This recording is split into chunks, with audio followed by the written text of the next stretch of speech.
Good morning, good evening, and good afternoon, Sharpshooters. My name is Deadshot, and today we are back again with another build video.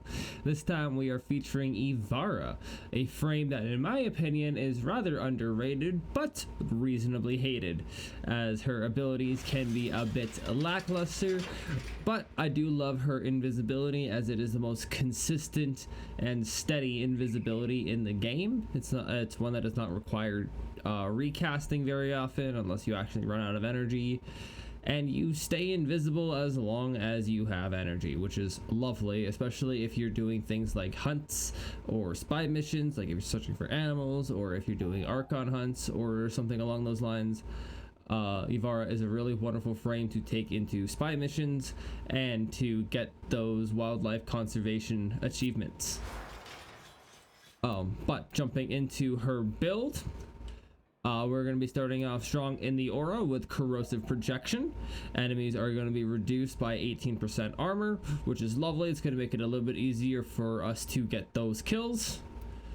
We're going to be running preparation in the Exilis mod slot because most often with Ivara you want to start the mission with full energy so you can be invisible as soon as possible and maintain that for as long as possible. If you're wondering why this is the one build that I have that does not have Prime Sure-Footed, we have a fix for that. Just give me a second. Prime Continuity for the ability duration. We're going to run some Blind Rage because it's a bread and butter mod. Ability Strength and Negative Efficiency. You love that 100% ability strength. We're going to be using Infiltrate because this is going to be a bit of a quality of life improvement, as well as allow us to do spy missions without having to think. It is very lovely, and it is wonderful to be able to move through those laser barriers without having any detection. Augur Message is going to be included to increase our ability duration further. Primed Flow for the energy pool. Narrow-minded for the another increase in ability duration, and we are losing out on the range, but we don't really care as we're not using the abilities for their range. Rolling Guard for the status removal and the 3 seconds of invulnerability. And finally, Equilibrium for the health to energy and energy to health conversions. Moving on to our arcanes, we are going to be running Arcane Crepuscular, which states while invisible we gain 30% ability strength and 3 times final critical damage. What that basically means is, aside from us having 275 effective ability strength when we have this active or when we are invisible, we will also get that 3 times final critical. Which is calculated after you've hit your crit tier and after all of the other multipliers have been added up. Very, very, very useful, as we are going to be focusing on headshots with this build, and we're going to be focusing on very high crits. Moving on to our primary weapon of choice is going to be the Dread, as the Dread gets several bonuses from warframes that can be invisible. The first of which being Spectral Serration, which gives us double what a Serration mod will do, which is 330% more damage, but you have to be invisible in order for this to be active. We're going to be running Vital Sense for critical damage. Vigilante Fervor for the fire rate and the 10% chance to enhance critical hits from primary weapons. Galvanized Aptitude for the status chance and extra damage per kill. Hammer Shot for more critical damage, and the extra status chance is nice to have. Terminal Velocity for more projectile speed. Unseen Dread. This is a mod specifically for the Dread, obviously. And it states become invisible for 5 seconds when you strike 3 or more enemies with a single projectile, and you deal 175% more critical damage with Dread while invisible. That is important because we are going to be taking advantage of that 175% critical damage. Critical Delay is going to give us a 150% critical chance, but we're going to lose out on some fire rate, which is balanced out with Fervor, which is also going to give us a little bit of extra fire rate. And finally, for our mods, we have Primary Acuity, which is going to give us 350% weak point damage and 350% weak point critical chance. But multi-shot cannot be modified, so we're not going to be running a multi-shot build. This is a build strictly for dealing headshot damage, as this mod is exceptional when you hit those headshots. as well as we're also going to be using longbow sharp shot, as this can also add a bunch of extra base damage to the build. As much as this one is also conditional, you need to get that headshot. It is still exceptionally strong when you manage to stack it with everything else. For our incarnants of choice, we're going to increase the base damage by 70 and 100% damage to enemies below half health. So if they're below half health, we will gain even more damage against that particular enemy. Evolution 3 is going to be 30% more projectile speed, so we end up with a total of 90% projectile speed. This allows the arrows to hit their targets very quickly. We love that. And we're also going to increase our base critical damage multiplier by 1, which is going to give us a final critical damage of 9.6 times before all other multipliers are added to it. So you can hit some pretty high numbers. I saw something as high as 200 million earlier, so it's pretty solid. Although I'm pretty sure somebody out there who is much more knowledgeable about how to stack damage would hit higher numbers than I did. Our secondary of choice is going to be the Mark 1 kunai, because I find it hilarious when you can mod a weapon from the very early game to do things in the end game. And how we have this modded together is going to be starting with Hornet Strike, which is going to be 220% more damage to your pistol. Lots of focus on critical damage with Prime Target Cracker, Hollow Point, and Merciless Gunfight. We also have Primed Heated Charge to help bolster our base damage total that we're working off of. This will allow our critical damage to multiply off of higher numbers. We're also going to be using secondary or pistol acuity, which is going to give us the same 350% weak point damage and 350% weak point critical chance. But again, multi-shot cannot be modified. Not a big deal. We do not care for multi-shot when we are hitting headshots in the millions. And finally, I do have a ribbon for this. I shouldn't say finally, it's not the final mod, because we also have stockpiled Blight, which is a very lovely mod as well. You gain Blight and 200% magazine capacity. And the ribbon is giving me just a shit ton more damage. I'm hoping for a better roll eventually, but that's irrelevant. Now, the +1 Blight means we gain affinity to fill the red veil meter and trigger a 25 meter viral explosion, restoring 25% energy and increasing movement speed by 10% for 30 seconds. All of that is going to be incredibly useful to us, as viral just primes your enemies. They're going to take more damage from that. Gain 25% energy. Well, for us, that's almost 250 energy. And increasing our movement speed by 10% is going to mean that we move a little bit quicker while we are in the invisibility mode. And the evolutions for this are going to increase the base damage by 80 and give you 200% more damage to enemies below half health. So this is going to work similarly to the Dread. Swift Deliverance is going to give us 50% more projectile speed. And finally, we have the 4th evolution, which is going to increase our base critical chance and our base critical damage, which is very, very useful.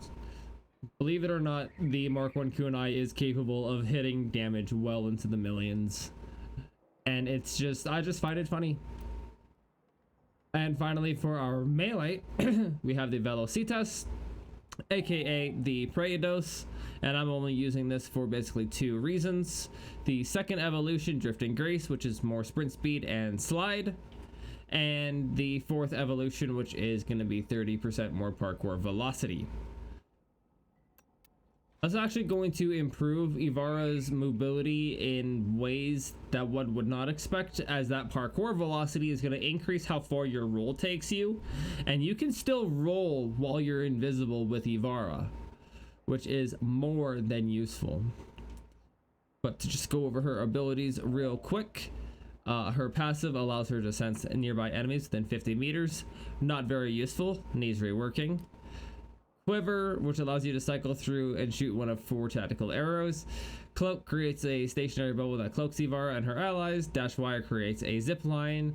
Noise emits a high-pitched sound that attracts enemies, and Sleep puts enemies to slumber. Sleep Arrow, useful. The rest of them, questionable.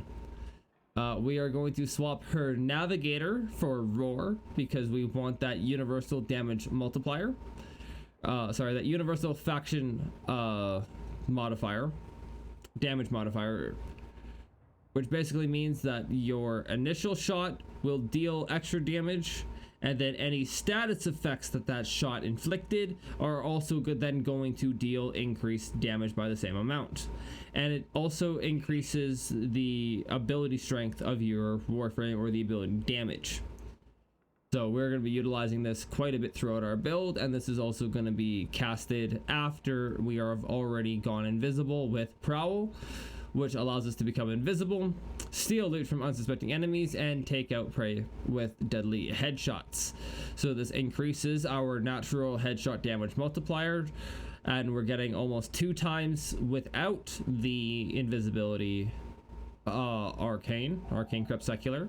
After Arcane Crepuscular, we will be over that 2 times damage multiplier. And with Infiltrate, we are getting 61% more speed during Prowl. So very useful indeed, and it means that Ivara is just not as painful to use while invisible. And finally, we have her exalted weapon, the Artemis Bow. Very useful indeed, but we will not be using it very much, if at all. Our companion of choice naturally is going to be Shade, as Shade has the ability to just not shoot enemies. Realistically, it's a precept for, well, no, it is just for Shade. Right, Sentinel will not attack an enemy unless that enemy has attacked the Sentinel's master within 10 meters. So this means that while you're invisible, Shade will maintain that invisibility and maintain the fact that you will not be detected. We have Vacuum for the pickup range. Ghost, so that we can be cloaked and have full movement capabilities in case we need to run or retreat for any reason. We can still have Shade cloak us, and we can maintain our full movement capabilities. We have Primed Animal Instinct for more loot radar and even more enemy radar, because, you know, Ivara needs more. Synth Fiber and Synth Deconstruct to allow us to pick up health orbs regardless of our current health status and increase the amount of health orbs that are dropped. Shield Charger, so that we can maintain our shields a little bit better, although while you're invisible, I'm not sure quite how useful that is. Tenacious Bond, which will decrease the companion recovery time and give us another 1.2 times final critical damage multiplier. So that'll be added alongside Arcane Crepuscular and give us a total of 4.2 times final critical damage multiplier, which just, yeah, you start hitting some crazy numbers. Primed Regen for the reduced recovery time and revives with 10 seconds of invulnerability. Very useful. And finally, Guardian for even more shield tanking capabilities. Alright. We're going to move on to the Archon Shards of choice.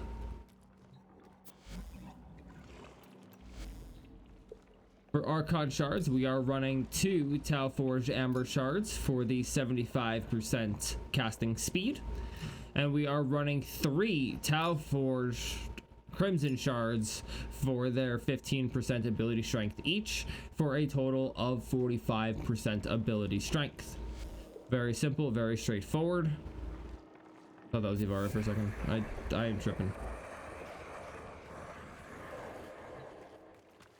Alright, and to show the build in action, we are going to jump into a good old round of Circulus in solo. As Circulus is the highest level mission in the entire star chart, starting at level 180, and can be as low, or sorry, it can be as high of a starting point as 203.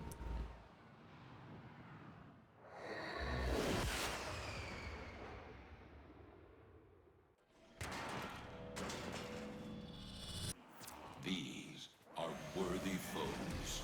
Underestimate them at your peril. The Orokin Neural Sentry is attempting to purge you from this place. Stand by for life support. And if done right, Ivara's invisibility can last long enough to do an entire 5-minute survival without killing anyone. We, on the other hand, will not be doing that. I need to stop missing his head. I don't know how I kept missing his head, but whatever.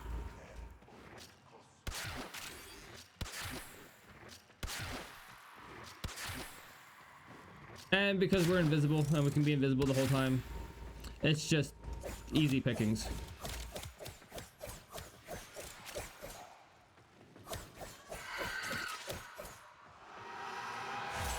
And the Mark 1 kunai with its incarnate form is incredibly powerful, as you basically just get free headshots. So to be a headshot build just makes perfect sense. And you can just do funny things, like take out an entire group of enemies on Steel Path level with the Mark 1 kunai.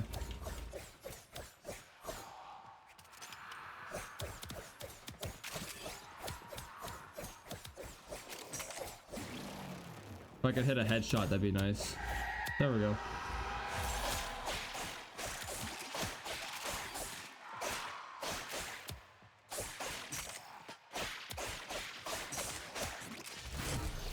And I still plan to increase the projectile speed further of the kunai as well.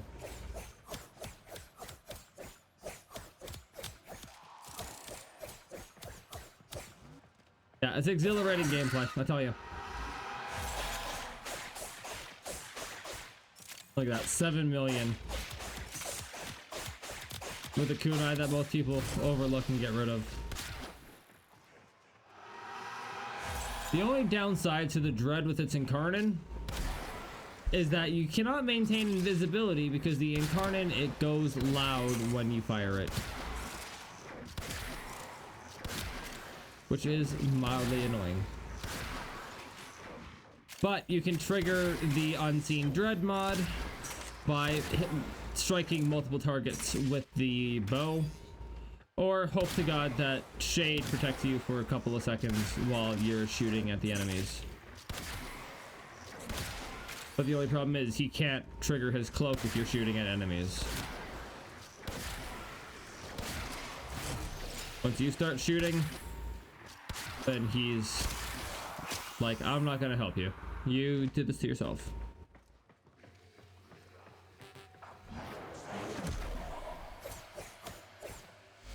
Alright, now let's see if Prowl caps its headshot damage. Nope, we are at a 2.5 times multiplier for her headshot damage.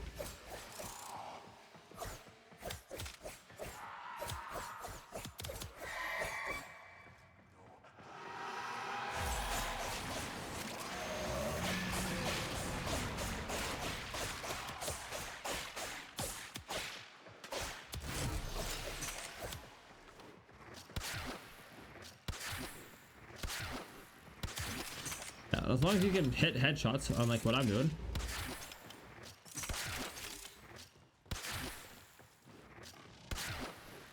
You have more than enough damage to basically kill whatever enemy looks at you the wrong way.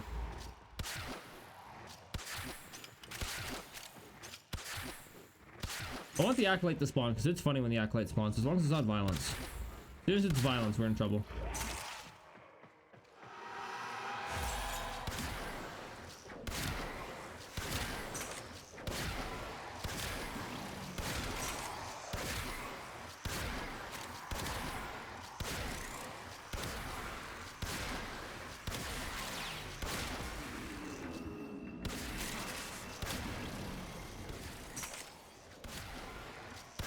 Sentient scouts.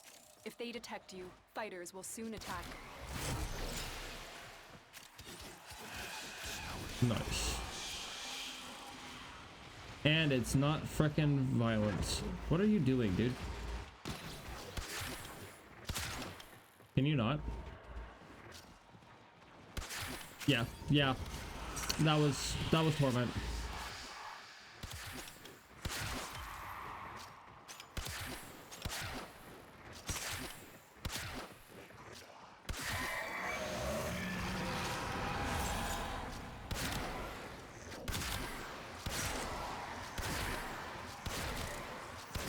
sentient is onto you. Look out for troopers. Like it's an actual joke. Being invisible is hilarious to me. The longer you hold out, the deeper I can search. But if you need to leave, extraction is ready. Oh, ready to move. Tenno, the void has summoned a new presence and it craves our life support.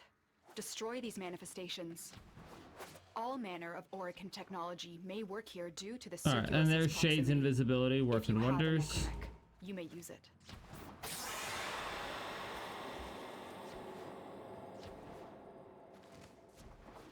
Ooh.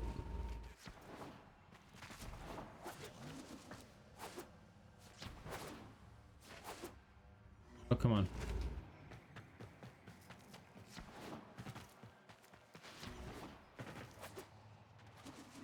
I can navigate. Your will was greater. This is good. Alright, well that is Ivara. So if anyone out there was taking an interest in Ivara and just wasn't sure where to start with her, she is definitely like the assassin type Warframe.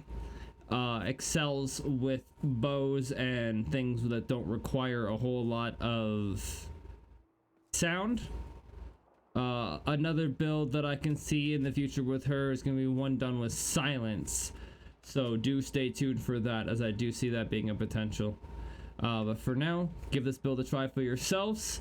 If you enjoyed this video, do be sure to give it a thumbs up. If this video gets 5 likes, I will turn around and start doing weapon showcases as well. So I'll start showing off like weapons specifically and what warframes they synergize well with and what abilities can help make the best of that weapon. Subscribe to the channel if you want to see more content from me in general. Hit the notification bell to be notified when my videos do go live, as my upload schedule can be a bit sporadic at times. And leave a comment if you have any thoughts or ways that you would improve the build yourselves. And I will see you guys in the next video. Deadshot, over and out.